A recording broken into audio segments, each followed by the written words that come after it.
Bonsoir à tous, merci de nous accueillir chez vous. Voici les titres de cette édition. Jour J pour Mayotte. Emmanuel Macron présente aux élus et parlementaires mahorais les orientations des lois Mayotte à l'Elysée. La population mahoraise n'attend qu'une chose, le retour de la sécurité dans le 101e département français. Nous serons en direct sur place avec notre envoyé spécial Yasmine Jaffar.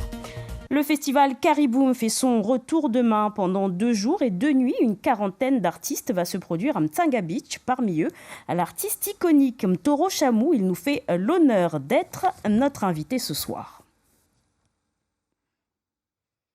C'est le grand jour. Les élus de l'île sont reçus par Emmanuel Macron à l'Elysée qui doit leur dévoiler le contenu des projets de loi Mayotte qui comprennent la suppression du droit du sol et du séjour territorialisé. Et on prend de ce pas la direction de Place Beauvau devant l'Elysée où nous attend notre envoyé spécial Yasmine Jaffar. Yasmine, bonsoir. La réunion est toujours en cours. Bonsoir Anastasia. Oui, les élus de Mayotte sont toujours à l'Elysée. En face d'eux, Emmanuel Macron, le ministre de l'Intérieur, Gérald Darmanin, et Marie Guévenoux, la ministre déléguée chargée des Outre-mer. Bientôt 2 heures que la réunion a démarré avec quelques minutes de retard quand même. 13 maires, les 4 parlementaires, le président du conseil départemental et les 2 rapporteurs de la loi Mayotte sont présents. Une fois que les élus recevront les textes, le département reconsultera l'ensemble des élus mahorais, la société civile, le monde économique, pour améliorer le texte de la loi Mayotte avant que ça reparte vers le gouvernement. Les textes devront être inscrits à l'ordre du jour du Conseil des ministres du 3 juillet. C'est dire à quel point le défi est de taille pour les élus de Mayotte parce qu'ils savent que les Mahorais les attendent. Les Mahorais veulent du résultat, du changement. Merci beaucoup Yasmine Jaffar. Yasmine devant la caméra d'Emmanuel Morel. Et puis les élus sont dans l'attente de ces fameuses mesures qui vont être dévoilées par Emmanuel Macron. Ils se sont longuement préparés et entretenus avant de rencontrer le chef de l'État. On écoute d'ailleurs Estelle Youssoufa et Madi Souf au micro de Yasmine Jaffar et Emmanuel Morel. Il y a un document qui va nous être remis aujourd'hui. Donc c'est un moment, c'est vrai, comme vous l'avez dit, historique. Donc nous, on sera là pour écouter le président de la République et de tout ce qu'il va nous dire concernant la loi Mayotte, les 2 lois d'ailleurs. Ça sera notre demande que ces 2 lois ne soient pas liées parce que ça va du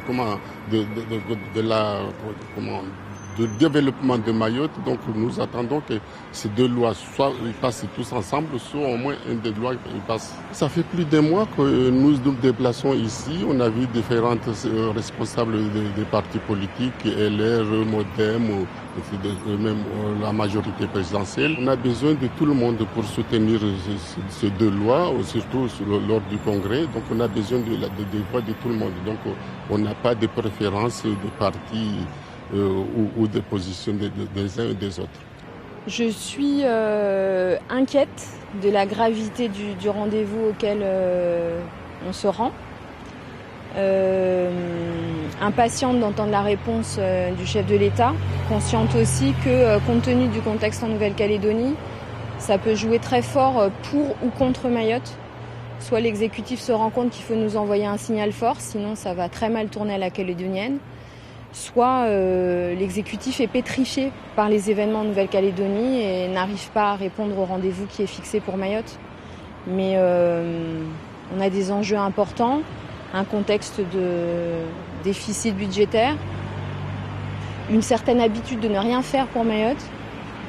Et il faut vraiment envoyer un signal fort parce que le territoire est en train de craquer de tous les côtés. Voilà pour ces réactions recueillies avant l'entretien avec Emmanuel Macron.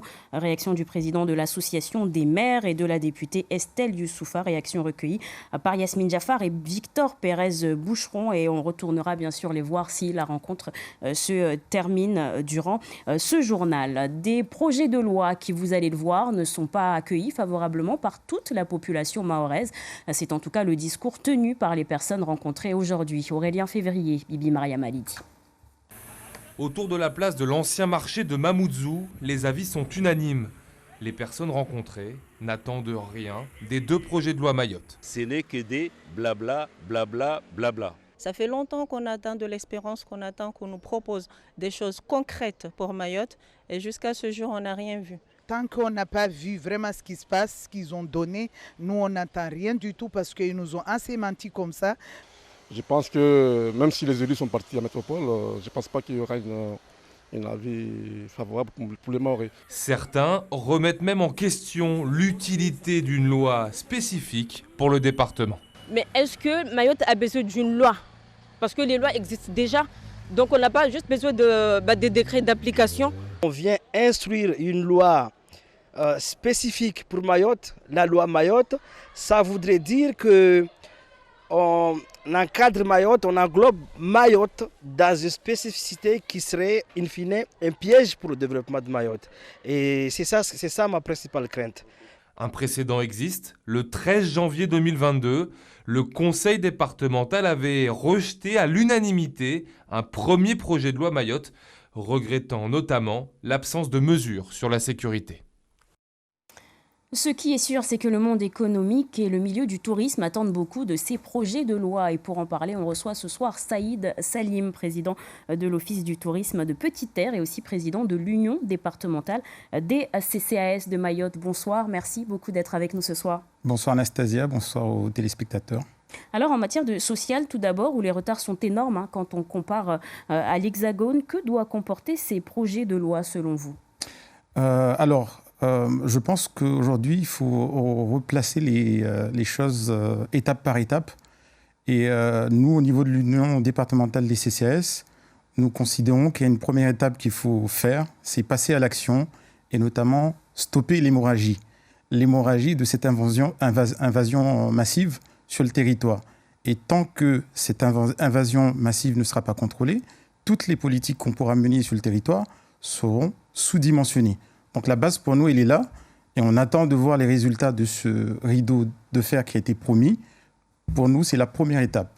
Dès lors que cette première étape sera faite, on attend réellement, effectivement, une convergence des actions au niveau du territoire pour remettre de l'ordre comme c'est le cas actuellement. Et au-delà de ça, on attend souvent au niveau de nos grands décideurs de la répression. Mais au-delà de la répression, nous, ce qu'on attend et ce qu'on attend dans le milieu du social, c'est des actions sur la parentalité, des actions sur l'éducation en général, sur la petite enfance et surtout cette jeunesse. On a un territoire qui est jeune, c'est une richesse. Tant qu'on n'aura pas mis les moyens pour accompagner cette jeunesse vers l'insertion, vers la société, on aura malheureusement toutes ces difficultés qu'on a aujourd'hui. Alors vous avez une autre casquette dans le tourisme qui n'existe quasiment plus à Mayotte à cause de l'insécurité et des différentes crises qui ont touché Mayotte ces dernières années. Ces projets de loi, c'est l'espoir que Mayotte brille de nouveau à l'extérieur ? Encore une fois, les mots ont un sens, mais nous, on croit qu'aux actes. On a besoin aujourd'hui d'avoir, par exemple, les fondamentaux dans le tourisme. On a besoin d'avoir, bien sûr, de la sécurité. Et ça, c'est des actes concrets sur le terrain, parce qu'aujourd'hui, on a des sites qui, malheureusement, sont de moins en moins occupés par les touristes. On a de moins en moins de touristes. Et la sécurité, c'est une action forte de l'État sur le terrain. Concernant l'eau, c'est pareil. Loi ou pas loi, on a besoin d'actes concrets. Aujourd'hui, est-ce que la ressource en eau a été augmentée ? Oui et non. Est-ce qu'aujourd'hui, on est en capacité d'alimenter toutes les structures hôtelières ? On a de grosses difficultés qui sont là. Donc, des lois, on veut bien, mais c'est surtout des actions qui permettent de développer ce territoire qui en a tant besoin. Merci beaucoup, Saïd Salim, d'avoir été avec nous ce soir. Merci.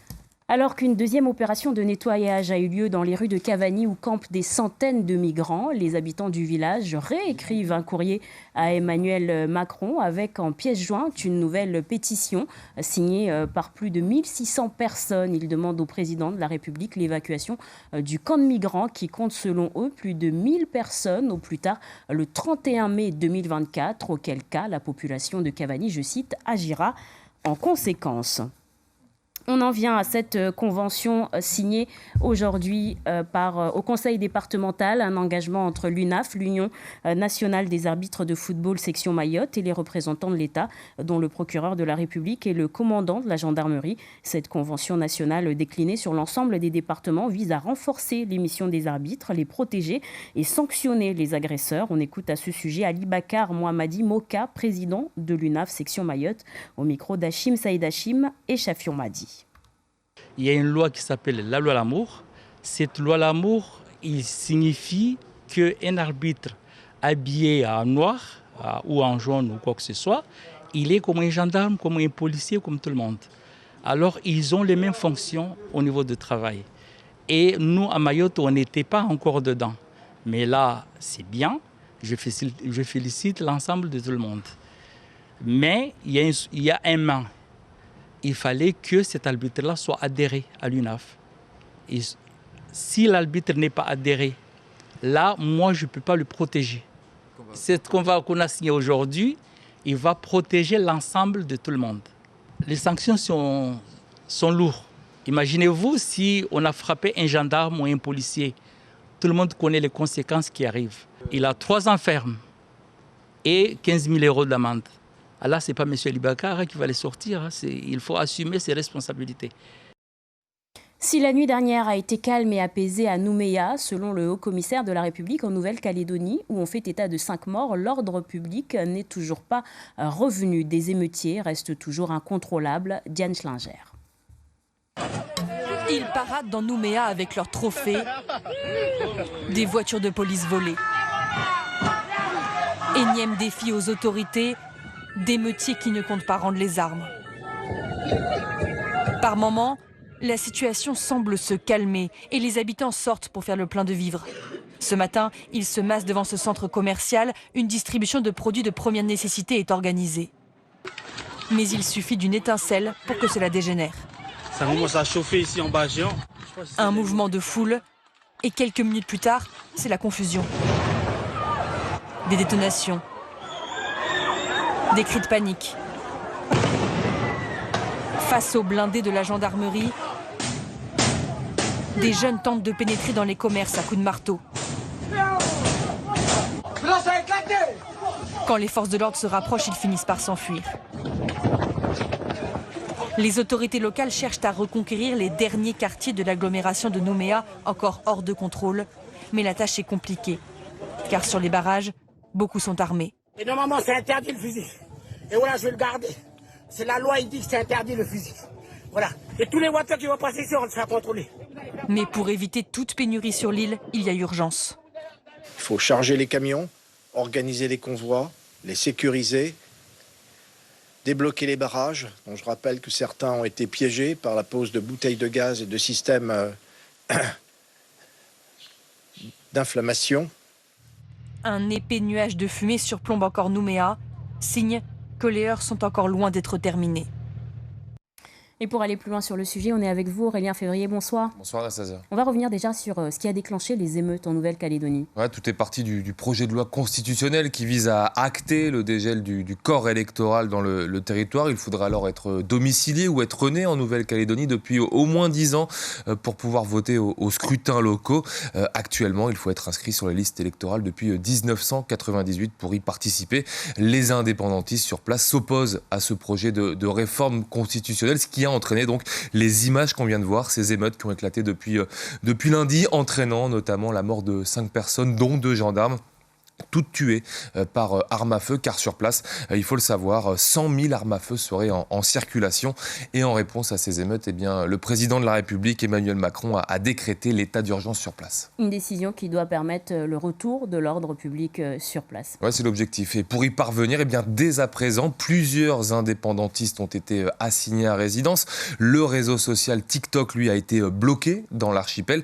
Également, parmi les mesures, l'interdiction des rassemblements de personnes sur la voie publique. Et pour faire respecter cet état d'urgence en Nouvelle-Calédonie, désormais 2300 policiers et gendarmes sont sur place. Ça fait un gendarme ou policier pour 117 habitants, alors que les émeutes se concentrent essentiellement à Nouméa et ses alentours. L'état d'urgence à Mayotte, ici, beaucoup le réclament. Oui, beaucoup le réclament, alors que c'est une loi d'exception qui est rarissime en France. C'est seulement la 7e fois qu'elle est décrétée en 70 ans, après notamment la guerre d'Algérie à 3 reprises, les attentats de Paris en 2015 ou encore les émeutes dans les banlieues en 2005 suite à la mort de Zied et Bouna à Clichy-sous-Bois. L'état d'urgence n'a par exemple pas été décrété l'an dernier, rappelez-vous, suite à la mort de Naël qui avait entraîné des émeutes dans l'Hexagone. Merci beaucoup Aurélien pour toutes ces précisions. Un mot de l'épidémie de choléra. On compte 85 cas, 68 ont été acquis localement, 17 importés des Comores ou des pays du continent africain. 7 cas sont considérés comme graves. Après la commune de Kungu, la maladie a également fait son apparition à Mtsangamouji et Mamoudzou. 6 cas à Mtsangamouji, 2 à Mamoudzou.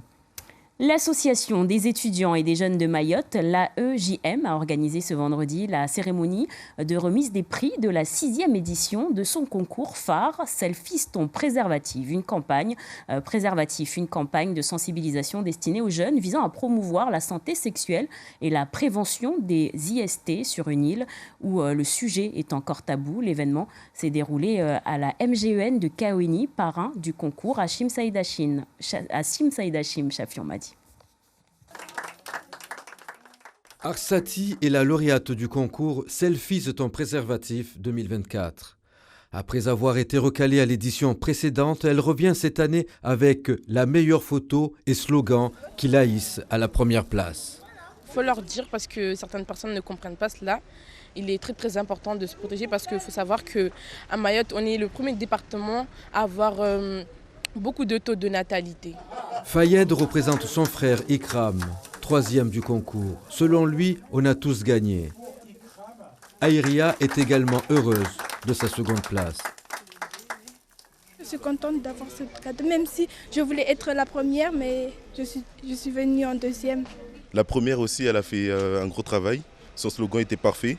Et pas du tout, je ne suis pas en regret. Pour ma part, on a gagné, on a tous gagné, on est tous gagnants. À Mayotte, les distributeurs de préservatifs sont encore sujets tabous.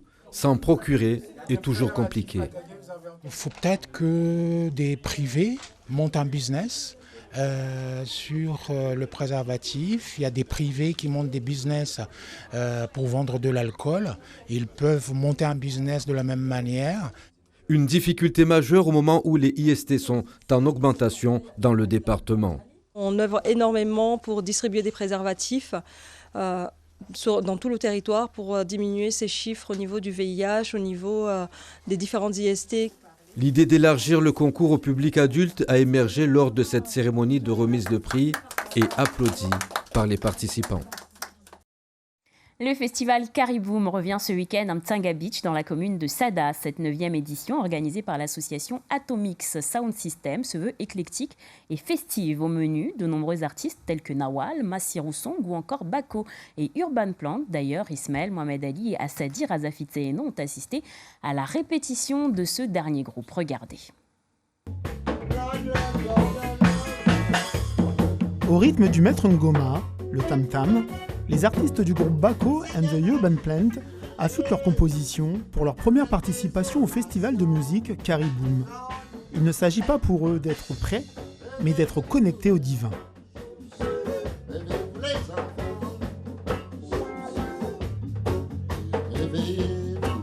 La musique c'est divin, tonton. Au quotidien, écoute le vent, c'est déjà musical, non? Donc la musique c'est Dieu. Grâce à Dieu, la musique au moins nous véhicule, nous porte, donc voilà. Je dis bravo en tout cas aux organisateurs, parce qu'à Mayotte, tu sais comment ça se passe, bataille. Mais bon, voilà, on va arriver là et puis on va s'amuser, on vient aussi se passer le message.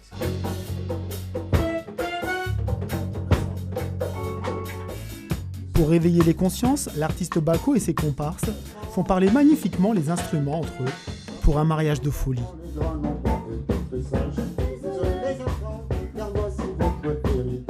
C'est un festival original parce qu'il va mêler la musique électronique, les arts du spectacle et aussi la musique de l'océan Indien. Donc le but de ce festival, c'est qu'il soit ouvert et accessible à tout le monde, aux petits et aux grands, et de proposer des spectacles, des concerts et des mix de qualité. 2 jours, 2 nuits, 3 scènes, une quarantaine d'artistes en concert live. Un festival Kariboum qui se déroulera du samedi 18 au dimanche 19 mai au soir sur le site de Mtsanga Beach à Sada.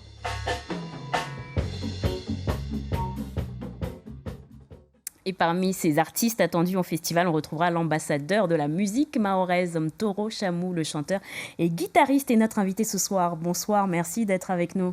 Bonsoir Anastasia, Kwezo Maoré. C'est la première fois que vous participerez à ce festival. À quoi le public pourra s'attendre? Je ne sais pas. Qu'est-ce que vous leur préparez? Non, mais en tout cas, déjà, je viens d'arriver. Je suis arrivé ce soir. Ça fait une semaine que je suis parti répéter à La Réunion avec les musiciens. Et là, on vient juste d'arriver. Alors, ça veut dire qu'on est vraiment prêt et qu'on a hâte de jouer. Et d'ailleurs, depuis quelques temps, vous êtes définitivement revenu sur votre île. Est-ce que ça veut dire que Ntoro Chamou offrira plus de concerts à son public? Je suis venu m'installer, mais ça ne veut pas dire que j'aimerais bien rester coincé à Mayotte. Non, j'aimerais bien m'installer à Mayotte et toujours pouvoir bouger, aller ailleurs, aller présenter la musique mahoraise. Parce que moi, c'est ça le truc. C'est ça qui a fait que j'ai quitté Mayotte. Ce qui avait fait que j'ai quitté Mayotte, c'était pour aller ailleurs et aller raconter mon île ailleurs. Et ça, j'ai envie de le continuer, même si j'habite à Mayotte. D'ailleurs, vous avez 7 albums à votre actif, mais ces derniers temps, vous étiez plutôt discret. Qu'est-ce que vous préparez en ce moment? Quelle est votre actualité musicale? Bon, normalement, depuis que je suis là, déjà, j'essaie de m'installer. C'est pas facile. J'ai quitté Mayotte 30 ans.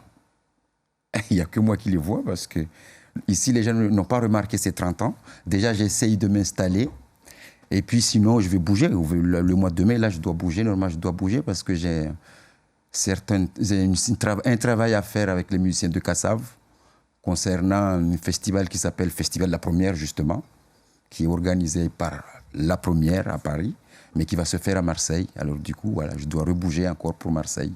En 2015, on se souvient, vous étiez sacré meilleur chanteur mahorais lors de la cérémonie des voix de l'océan Indien. Aujourd'hui, vous êtes vu comme l'ambassadeur de la musique mahoraise. Qu'est-ce que ça vous fait? Je trouve que c'est un peu normal. Hein. J'ai commencé ça depuis longtemps. Hein. J'ai commencé ça, j'avais 20 ans. Aujourd'hui, j'ai 50 ans. Alors, si on commence à le voir comme ça, je crois que c'est normal. Hein. D'ailleurs, vous accompagnez des jeunes aujourd'hui? Accompagner des jeunes, c'est pour ça que je suis là.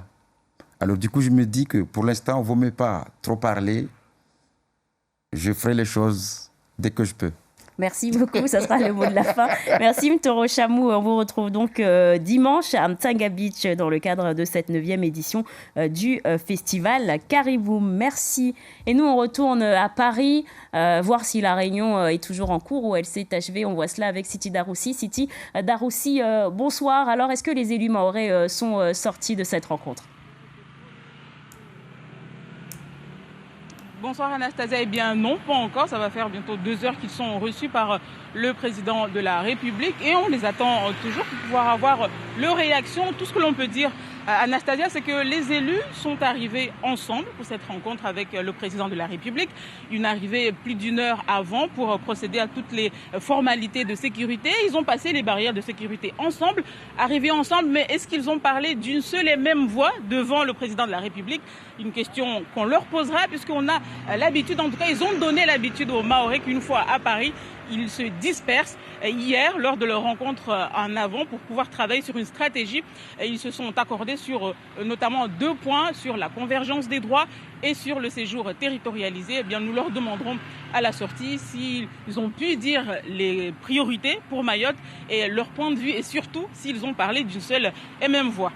Merci beaucoup Siti Daroussi pour toutes ces précisions et vous aussi vous étiez avec Victor Pérez Boucheron et sachez téléspectateurs que sur nos différents médias de Mayotte La Première on vous tiendra au courant dans les prochaines heures de l'issue de cette rencontre et c'est la fin de cette édition. Merci beaucoup d'avoir été avec nous. Tout de suite la météo avec Jenna Testina. Demain dans la matinale radio vous retrouverez Frahati Youssouf Saïd. Les journaux du week-end en télé seront présentés par Papino Zaidani que vous retrouverez également lundi soir à 20h. On vous propose 2 épisodes de la série Mystère en eau trouble et on va se quitter avec ces belles images de pirogues et mangroves prises à Timkoura. Belle soirée, bon week-end et prenez soin de vous.